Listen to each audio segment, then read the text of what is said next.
What's up guys, Nate Brodrosky from Narrowway Homestead. Yes, I know it is dark. This garage is not finished yet. I'm up in the upstairs level and I think it's just fitting that the very first project I'm doing in the garage is all solar.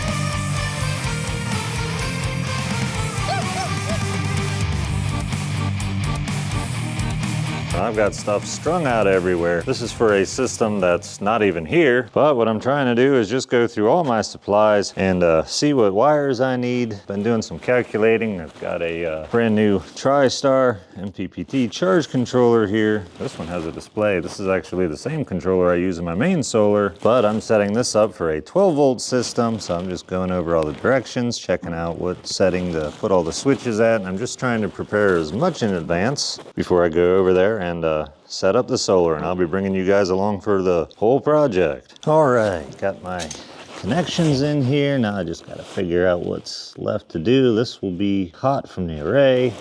I'll verify all this in the manual before I get too carried away. These should both be negatives, and this will go to the battery. So this will bring in the voltage up to 150 volts. Convert it into what I need for the 12-volt battery bank down there. Putting out 12 volts at 60 amps.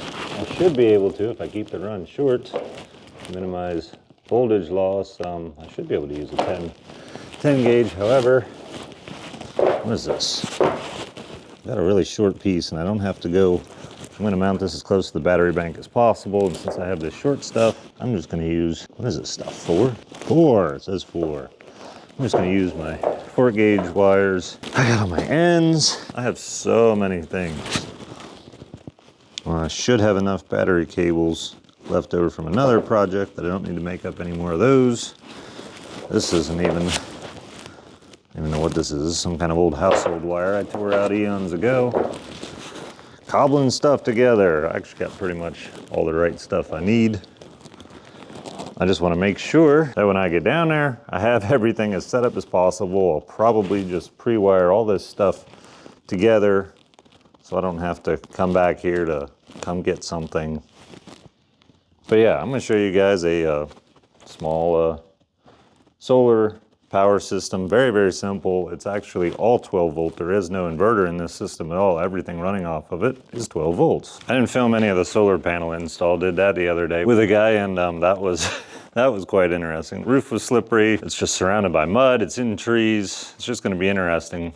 Come summertime, probably have to drop some trees in order for those panels to get much. This time of year with no leaves on any trees, except for pines, shouldn't be much of an issue. All right, nothing better than having a whole case of brand new ends and stuff. I can't believe I actually know where all my crimping tools and things are. Just gotta make sure this is all put together. Do a little hammering with the left hand because I'm trying to film with the right. I should be doing this down on the concrete floor. There we go, that ought to work. I'll just take this, run this into here so this goes to the battery. That clamped down good and tight. Plenty of this. I'll just do the same thing for the negative cable. There we go. Positive and negative cables to go to the battery. Now I'm gonna need some kind of disconnect for this system, and I already have a plan for that. Underneath my solar, I used to use these air conditioner disconnects for the DC before I had a PV switch. And that's what I'm going to use on this system because it's small. I used to use this on this system when it was smaller, but I added more panels and decided to use an actual PV disconnect, which is much better, especially when you're talking about a system of this size. But a small system, not a big deal to use something else. There we go. Use one of these as a PV switch.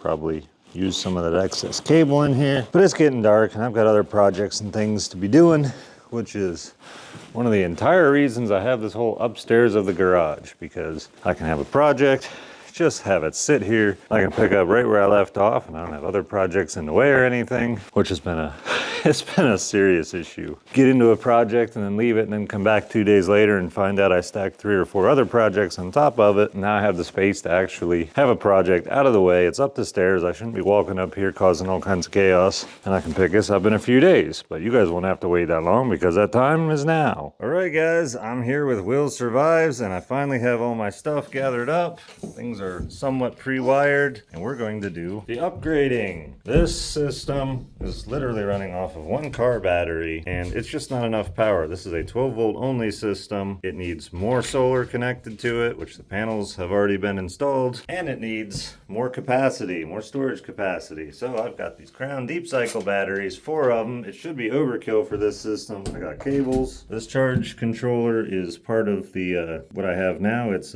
200 watts of panels, which are not oriented in a way to ever bring in 200 watts, and it's just not enough. So I've got 750 watts of panels to add. In addition, I will probably keep this system. It'll basically just act as an extra charge or just a trickle charge. They should be able to work together without too much trouble. And Will is going to learn all about solar, and Jen is going to help me out with the camera. How the system currently works. Sweet. So basically this, remember that other charge controller we were messing with?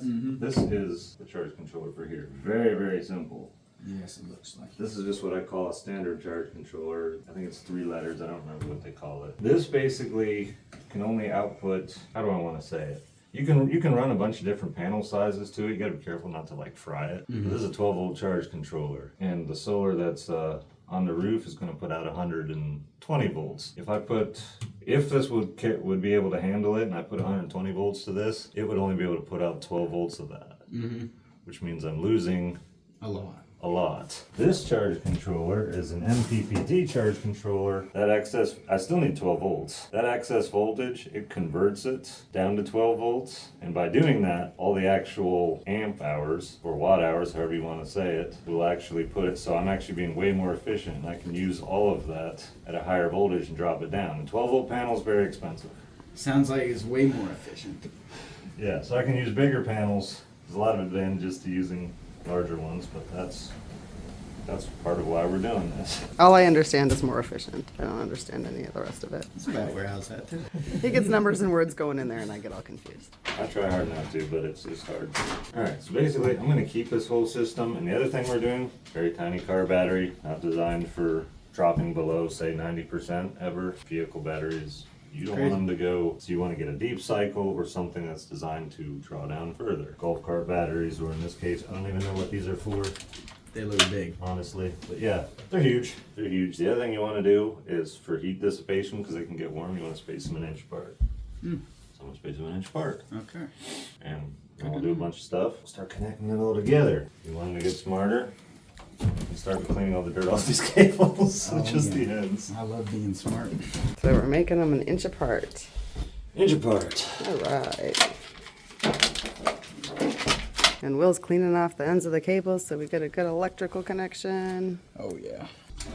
Alright, well, this reaches there. This is going to easily reach over there.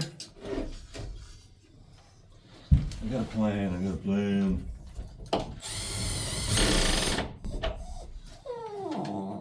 Hi. I do not know why you're involved. We have a stray cat coming over here. He's not really stray. We know where he belongs. But Minion is going nuts over it. I need an extension. He's got to lock the cat in here. I don't know if this building's ventilated enough or not. I gotta watch the hydrogen gas. This off gas is, this one actually can, but it typically doesn't. But I just gotta have a fresh air intake, which might be all these holes. And up top, hydrogen's lighter in there. Might put some more ventilation up there. We'll see.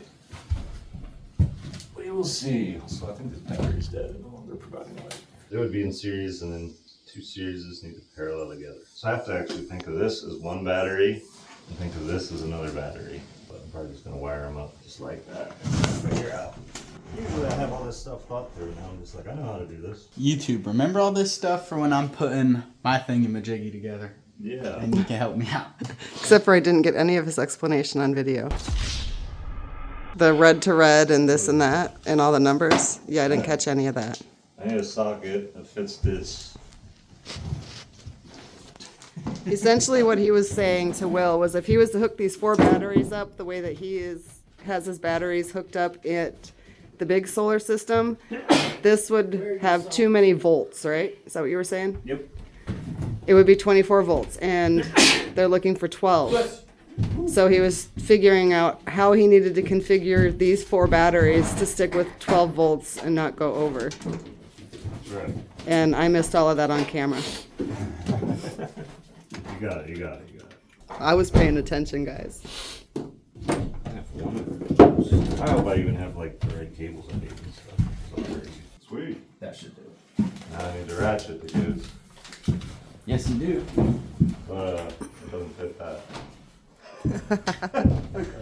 Poor Will has That's to be the hysterical. grunt man. I'll trade you, Will, if you want to come do the thinking. Nah. This is going to be 12 volts. Oh, it's 12.6, which is exactly what I would like to see. And then, If the sockets are in their respective positions, that should do it. Do you know why he covered this in tape? No. Because when he goes to tighten these down, if the metal hits Oh, the if battery, I cross the wrong stuff with that, it'll act as a nice wire across what I don't want to. no, you don't want. so he taped it to give him somewhat protection. Okay, so now I built a 12 volt battery. This, between these two, is now 12 volts. Mm-hmm. And I built another 12 volt battery. Mm-hmm. And now they need to be connected together, but not to make 24 volts, which is what would happen if I put a wire right across here. Yes. That is making a little bit of sense to me. Awesome. Because then they would all connect, yep. Yep, yep. He wants the 2 banks to connect. I'm just trying to figure out how I orient these batteries with my short cables without having to build new cables with ends I do not have enough of. For real.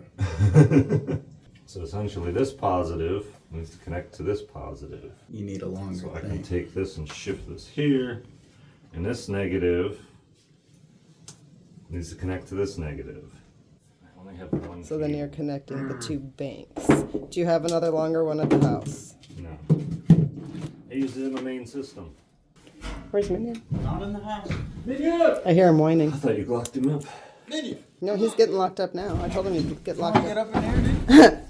You can tell that these guys aren't parents. They always offer the dogs, "Do you want to?" And then they're like, "Well, you're going to." But see, you can't do that with kids. It's just this is the way it's going to be. How do I do it with the size cables I have? By the time you guys are commenting in the chat about how he should do this, it's going to be already completed. They already have it figured out. I'm just Oh, I'm sure they do.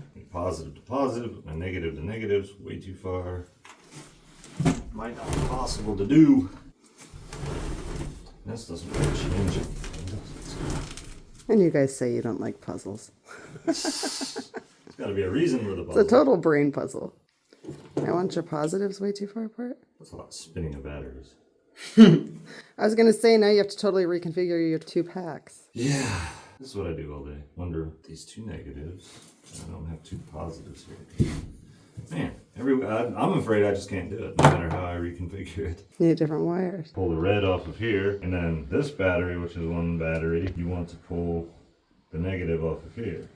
And you can't pull it off of this one, because otherwise this makes this funny 6 volt thing. So you have too many terminals, so you have to think of it, at least I have to think of it as one battery. This is the only terminal, and this is the only terminal. Yeah, that makes sense. And so whatever positive I pull off of one, I have to pull the negative off of the other battery. Yeah. And that's why I can do smaller cables here, because I'm connecting my 2 batteries with the same size cable. Boom. Same. You really should just have all the same size cables, but here. You do something. All right. Smear the thinnest amount of goop you can all over this connector. Thinnest. You just don't want it all goopy, but you just want don't it want a covered. lot. You want The thinnest can get pretty thin, dude. can. It just helps them connect. What we're trying to do is prevent air from getting to the metal, because copper against Corrosion. the stainless or whatever this is, the steel, will cause corrosion, and corrosion just needs air as something to help it all oxidize. Now I want to oxidize. Oh, I'm a tall guy. Oh. Connect all them together. We got everything kind of it together. We already talked about how the 6-volt batteries turned into two 12-volt batteries and then they were paralleled together. And all this wiring mess is ridiculous because it's part of the old system and the wires are only so big, and almost all of this system is reclaimed except for the batteries and even our wires. But we'll start at the beginning. Up there in the peak, there's two wires that are coming down from the panels. I can't even see The them. hot and the negative goes directly into the charge controller. The hot needs to be able to be disconnected, so we have this modified old air conditioner disconnect. And it's so sweet, it's modified because it's got this cool copper bridge across there, so one's just the power and the other one is not. It's designed for all sorts of different stuff. Now we plug that in, and that should provide power to the charge controller, which I see the LED indicator. So from here, that goes into the charge controller. This converts my 110-ish volts DC, which is what it's reading right now, down to a 12 volt. At least it should. If I got all my switches wired right, I was gonna double check that first. But nothing seems too crazy. Actually, what I could do is just, no matter every step of the way, keep your voltmeter handy and just make sure everything is reading what it's supposed to. So I should get one of those. You should. And then you can just, if nothing else, it'll tell you what's hot and what's negative too. Like if you're not even sure on something, like. It is fun making Jesse test it. Yeah. Put your finger here. I can see that being fun. I can see that being a lot of fun. Yeah, from here, it's converting it down to probably not 12 volts. Actually, if I looked in the manual, I'd tell you, because I set the switches to charge at, I believe, 14.6 volts. You can change all that, but you want to charge obviously higher than 12 volts because that's just what they call the nominal voltage. Okay. The other charge controller is still working. Yeah, 12 volts is never 12 volts. Like a 12 volt system, your fully charged 12 volt battery will be 12.6 volts, not 12. Okay. I know that now, but I don't understand that. But that's all right. Yeah, and there's all kinds of things I could tell you to help you understand it, but none of it will stick to you unless you understand why you need to understand it. So I'll just wait until someday. This is a great first step. Great first step here. That's right. So yeah, this charging the batteries. Batteries get charged. They put power out. 12 volts on a normal system where you're doing a lot of stuff, you would want to have your inverter instead of all these 12 volt things leaving. That would convert you to 120 volts, and you know what to do with stuff that you plug. Yes. Plug things in, but there is no, I have it wired for 120 in here, but there is obviously no 120 volt setup in here, no inverter. I'm trying to get my space a little better between the batteries. It'll be alright for winter. I'm gonna come down here sometime and clean up all these connectors and straighten some of the wires and probably extend some. It says to meter, so this must go here. Or maybe it doesn't go here. Nothing came on. Oh. This is the TriStar. And still nothing came on. Oh, no it did. Just took a minute. Alright. Now you should in your video explain to your people how all this works to the best of your ability, unless you really don't want to. And the vision they narrate his life. Cutting firewood, draining beasts away from city strife. The ducks they roam freely, a quiet army true. Muscovies in the meadow, foraging in